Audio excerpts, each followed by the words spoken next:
Okay, so wow, interesting. This one got me by surprise because this is crazy. This is just absolutely crazy. I've never heard of that before. And then I look at the fundamentals and I'm just like, oh my lord, this is amazing. Hello, my fellow investors, and welcome back to another viewer requested fundamental analysis video. Guys, let's continue on with this. We're almost done for the month of May. So let's spin this wheel and see what company we should analyze using the discounted free cash flow today.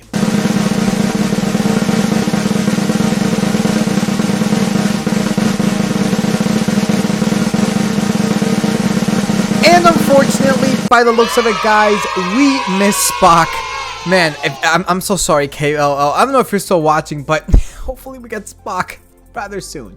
Now, DSDVY was brought up by Nicholas Schneider Madsen. So here it is, the comment where he recommended this. And let's take a look at this company, guys, whether or not we would like to buy at the current share price, and of course, see the fundamentals to see if there is anything good to take a look at here. So with that said, let's get started with this analysis. Okay, everybody, so here we have the company's website, and this is the company DSV. This is actually a Danish company, and yeah, this is going to be a little bit difficult because, well, you know, when it comes to foreign companies, especially that type of European company like Denmark, Sweden, it's very, very difficult to analyze, mainly because of the currency fluctuations, right? The currency exchanges. But I will do my best. Nonetheless, though, we can still take a look at the fundamentals. And we can still, even though we may not get the discounted free cash flow to be really accurate, I guess you could say, or more accurate than normal, the fundamentals will guide us in the right direction. Now, I have no idea what this company does, but the looks of it, I mean, it's like connect your business with the world. So let's take a look at what this company actually does in the company profile. DSVA/S offers transport and logistics services in Europe, Middle East, Africa, North America, South America, Asia, and Australia and the Pacific. It operates through 3 segments: air and sea. Okay, so wow, interesting. Air and sea, road, and solutions. The company provides air freight compliance, and carrier and rail freight services, sea freight and sea freight compliance, and carrier service. Wow, okay, so, well, let's actually see how this works, because, I mean, I've only known of like 2, and that is Zim as well as Starbulk. But that's mainly maritime, right?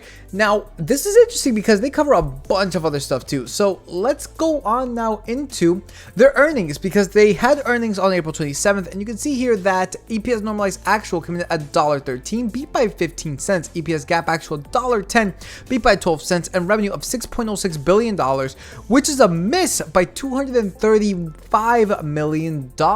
Now let's come into the discounted free cash flow. We got the ticker for DSDVY, market cap of $298.61 billion, and a PE of NA. Now this PE of NA, guys, it is not the fact that their net income is in negatives, because it actually isn't.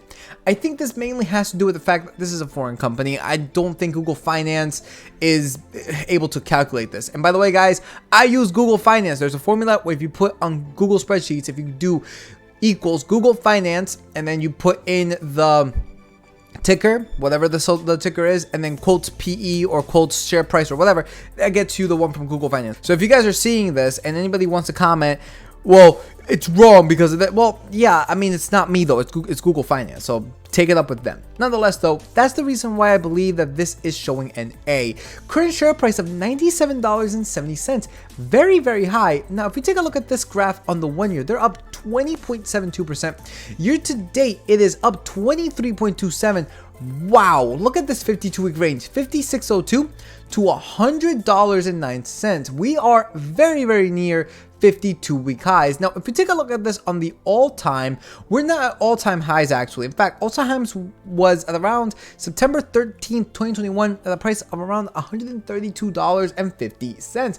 Very, very interesting to see nonetheless. You can just see that this right here, guys, this right here is COVID lows. So, wow, that's crazy to think of, man. That really is crazy to think of. Regardless, though, coming back into the discounted free cash flow, they do pay out a dividend of 47 cents in annual dividends per share, which is a yield of, well, it's not a good yield. It doesn't even get to 0.5%.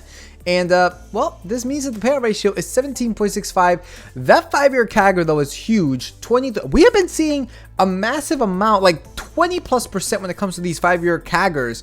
Like, for the past 4 companies, that's crazy. 5-year CAGR of 23.12 with 8 consecutive years of dividend payment. Now, just out of curiosity, I'm just doing this out of curiosity. If we come over here to the max, yeah, okay, interesting. So they pay annually, you guys can see right here, and they started paying back in 2015. So yeah, they have not missed a single year, and they have continuously increases, so that's actually looking really good.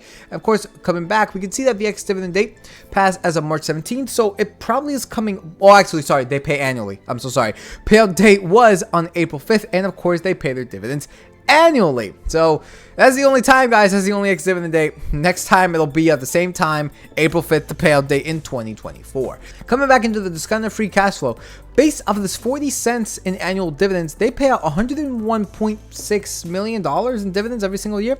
And after this is paid, guys, take a look at this. In regards to the 5-year average free cash flow, they're still left with $1.55 billion. That's amazing. And on top of that, last year's free cash flow, $3.55 billion. These payout ratios are amazing. 2.78 for the last year's free cash flow and 6.14 for the 5-year average. Now, before anybody tells me, yeah, but this is in US dollars, like this company is Danish. Okay, here's the thing though. If we come over here to Seeking Alpha, we come to the financials, we can actually, well, delineate based on the currency. So you can see here, United States dollars. I'm gonna have to do this. 1 second. There we go.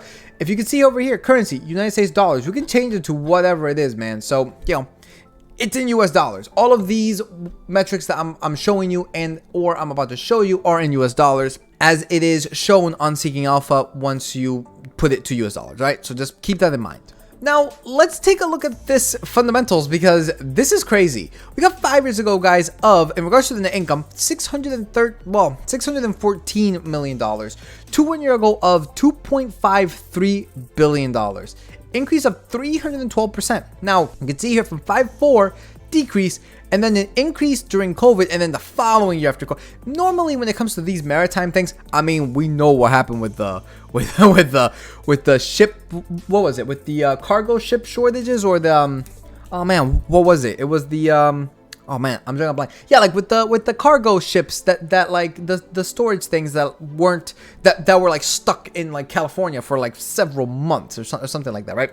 So that kind of solves that problem over there, or that mystery. But you can see that's a massive jump from almost 700 million to 1.7 billion, and then another massive jump from 1.7 billion to 2.53 billion dollars, guys. Okay, I'm not a fan of these massive spikes. As I showed you guys, if you guys follow my videos, I'm not a fan of massive spikes like that, because it does not mean that they'll continue it. Sure, they were able to replicate it this year, or at least 1 year ago, but that doesn't mean that they're going to continue doing that. So oh man, this is actually really difficult. I'm going to say around like a 45% for this one.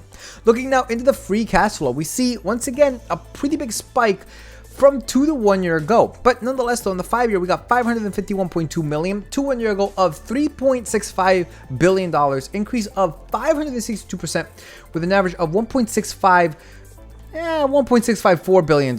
Okay, here's the thing.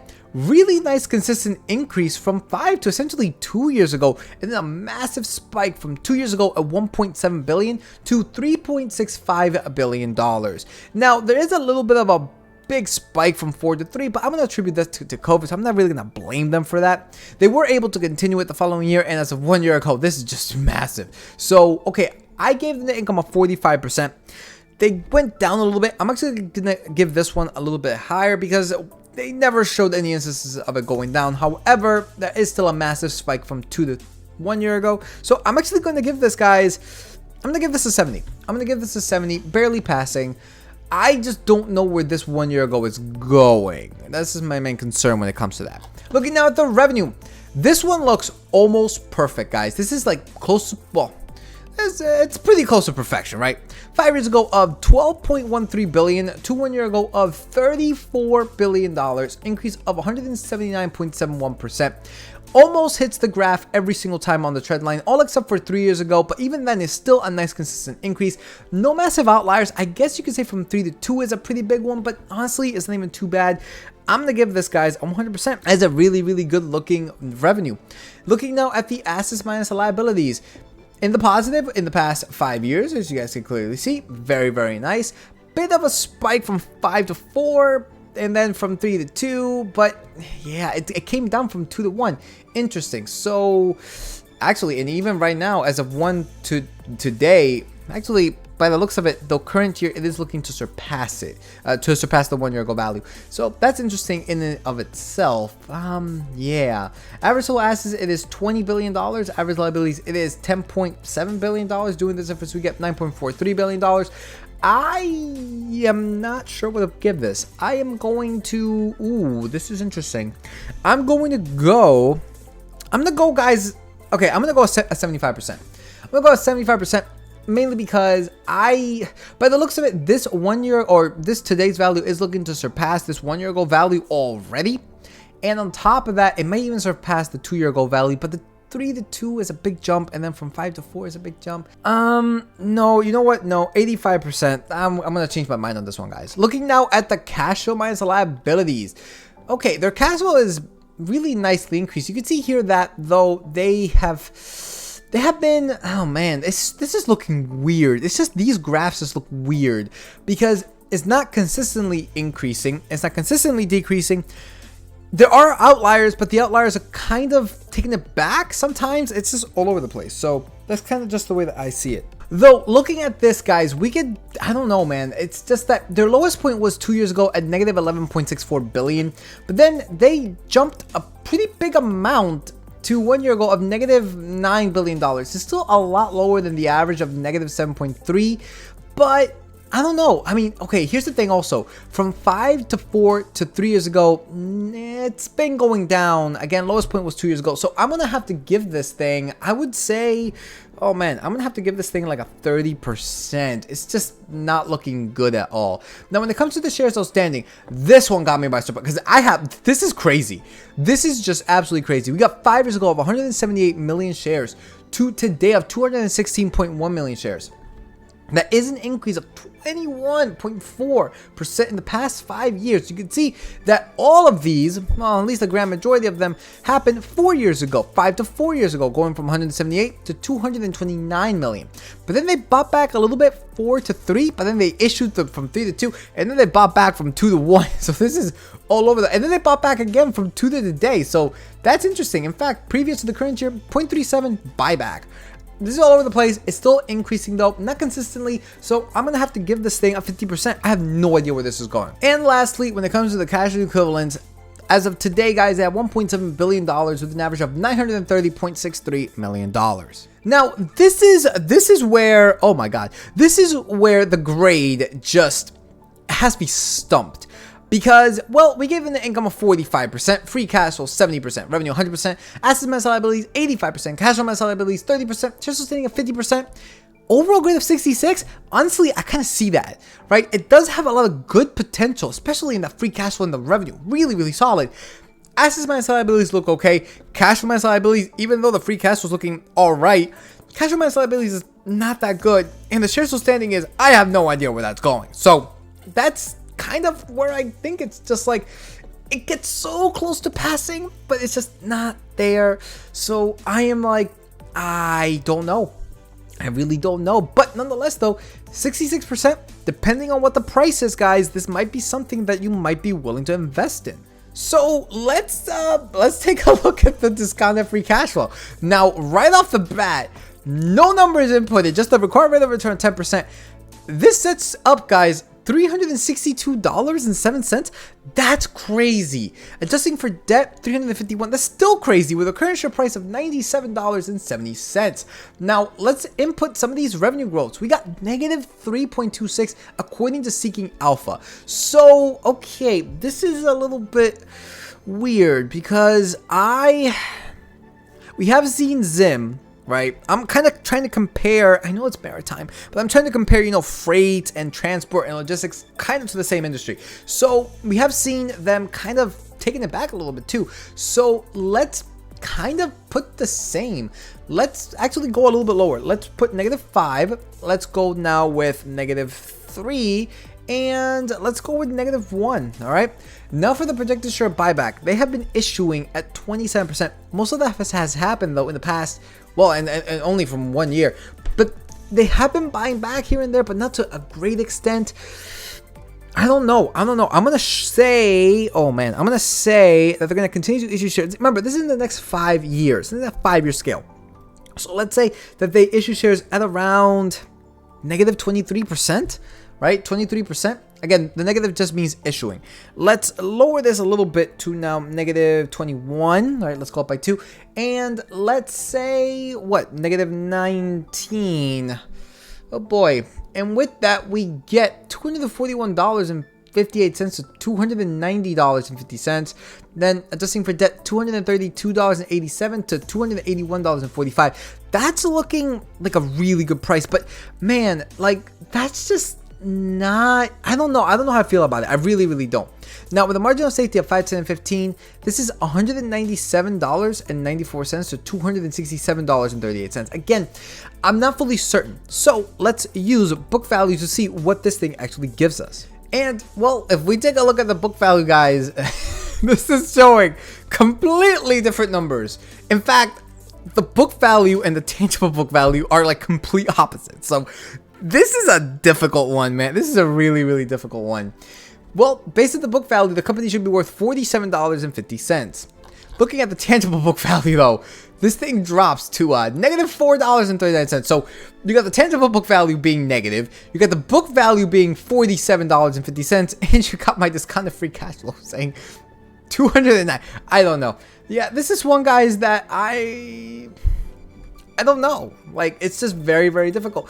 And this might be just a thing with analyzing foreign companies. You know, I'm not that well versed when it comes. I own one foreign company, and that's really it. It's just Rio Tinto. That's about it. So, yeah. I don't know. This is one that is very difficult. I mean, even my weighted grade 66. It's like, I don't necessarily know. I don't know why this is messed up either, but I don't necessarily know where to put this. It's like, it's kind of there, but at the same time it's kind of not. It's, yeah. If you know anything more about this company, please let me know in the comment section below. I really would like to know if maybe there's something I'm missing. Most likely I am missing something, but you know, leave it down in the comment section below, guys. That's really greatly appreciated. Of course, use these calculators. They're all available for free. Every investment is the present value of all future cash flow. None of this is financial advice. So please do your own due diligence. This is not due diligence. It's only for entertainment purposes. It's only for to give you my opinion on this. Well, on companies that you guys recommend. I never even heard of this one. But then again, though, I really do appreciate you guys giving me companies I've never heard of. Because one of these days, you might tell me one that I'm like, I've never heard of that before. And then I look at the fundamentals and I'm just like, oh my lord, this is amazing. So, yeah. If you guys like this kind of content, guys, the best way you guys can help us is, of course, like, subscribe, comment, and of course, word of mouth sharing. That is the best way that you guys can help us. You guys can give us tips, you know, like money tips. We're not going to say no to that. But the best way that you guys can help us is to help us just grow.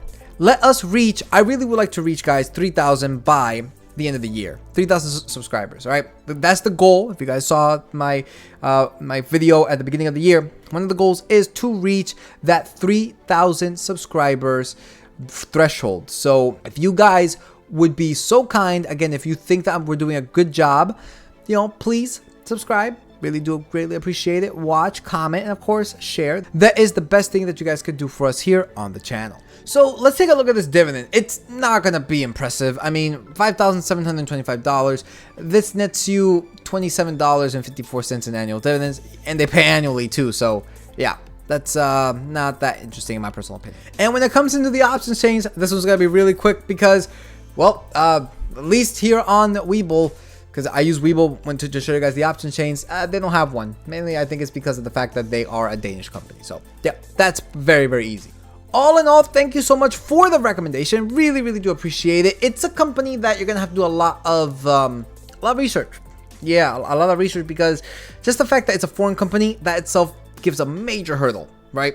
So if you know something and I overlooked it and you think, no, I still would like to invest in it, all right, then by all means, man, that's up to you. So that pretty much does it for this one. You guys can follow us on the YouTube Success link is in the description below. So with that said, peace out, and we'll see you all next time.